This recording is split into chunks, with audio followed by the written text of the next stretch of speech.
The final march, we knew the war was almost over, but we had no idea that the real horror hadn't even begun. PFC, Donald Burgett, 101st Airborne, April 1945. The Third Reich was collapsing. American forces had pushed deep into southern Germany. Town after town fell, with barely a shot fired.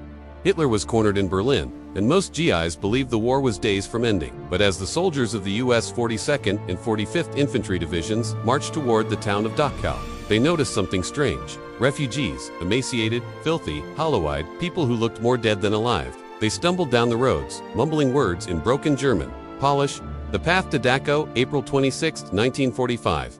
The U.S. 7th Army advanced along the roads of Bavaria. The cities of Nuremberg and Augsburg had fallen. Resistance was light. It felt like the war was evaporating beneath their boots.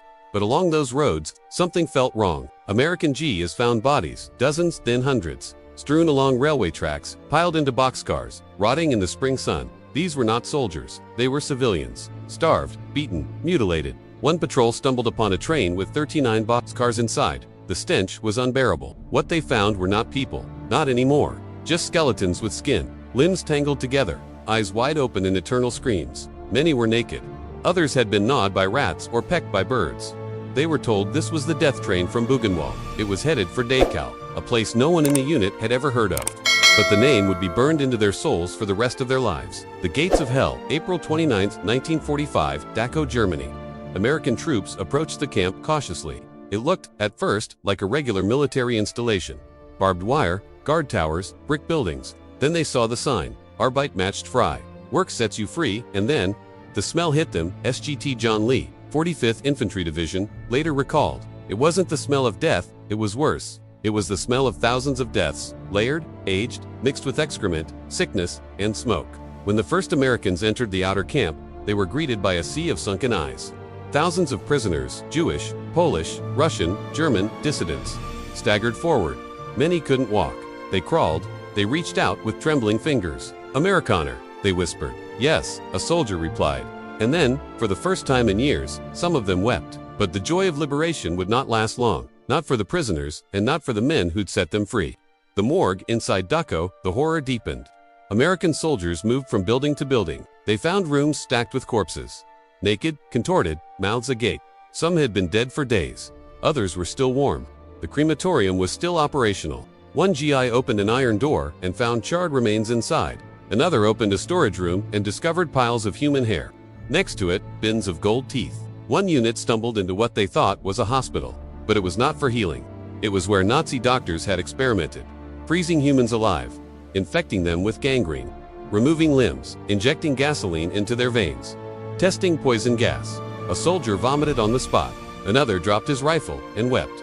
They had trained for battle, but they had not trained for this. The American reckoning. Something snapped in the Americans. The horror overwhelmed them. Rage, guilt, grief, all at once. Then they saw the SS guards. Several hundred had surrendered. Some had already been captured. Others stood nervously outside the camp gates, hands up, eyes darting. A handful of American soldiers took them behind a shed. Only a few walked back. What happened next would remain controversial for decades. According to multiple witnesses, U.S. soldiers executed several dozen SS guards on the spot. In some cases, prisoners joined in, beating them with shovels, fists, sticks. Call Howard Buchner, a U.S. Army medical officer present that day, later wrote, "What the soldiers saw inside Dachau, it destroyed something in them. Some reacted with justice, some with mercy, some with bullets." Officially, the Army launched an investigation. Unofficially, no one was ever punished. The brass knew there was no training manual for Dachau. Eyes that would never unsee Private First Class Robert Daniels was 19 years old when he entered Dachau. He wrote home a week later, "Mama, I know you're proud of me. I've seen hell now. Real hell. There were people, thousands, still breathing, but barely alive. One man held my hand and kissed it. He had no teeth, just sores. I could feel his bones through his skin. I'll never forget that." Many soldiers never spoke of what they saw. Others became lifelong advocates for Holocaust remembrance. Some drank. Some cried in their sleep until they died. One chaplain on site whispered, "These boys thought they were fighting for flags, freedom, and victory. But what they were really fighting for was this, so that it would end." The liberation of Dachau liberated the prisoners, but it damned the souls of the liberators in its own way. Filming the unspeakable days after the liberation, American military photographers arrived. They filmed everything. The piles of bodies, the crematoriums, the walking corpses, the severed heads. The camps were documented in agonizing detail. General Eisenhower demanded it.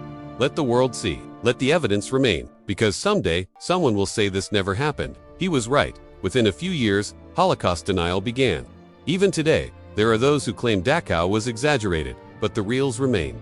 The photos, the testimonies of hundreds of GSS. They didn't want to remember, but they couldn't forget, and they wouldn't let us. The aftermath for the survivors' liberation didn't mean salvation for all. Many prisoners died after the Americans arrived, from disease, starvation, or sheer exhaustion. Others survived, but barely. Their homes were gone, their families murdered, their names forgotten. American medics tried desperately to treat them, setting up triage stations, distributing food, forcing themselves not to cry.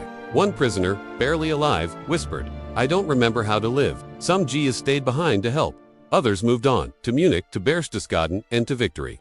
But a piece of them stayed at Dachau, buried under ash and wire. Dachau becomes memory after the war. Dachau was turned into a refugee camp, then a memorial. Many of the GIs who walked through its gates never spoke publicly of what they saw. Others testified at war crimes trials, describing it in grim detail. Some returned decades later. One veteran stood before the crematorium and said, "This place taught me what evil looks like. But it also taught me why we fought, why we bled, why my friends died." The war ended in May 1945.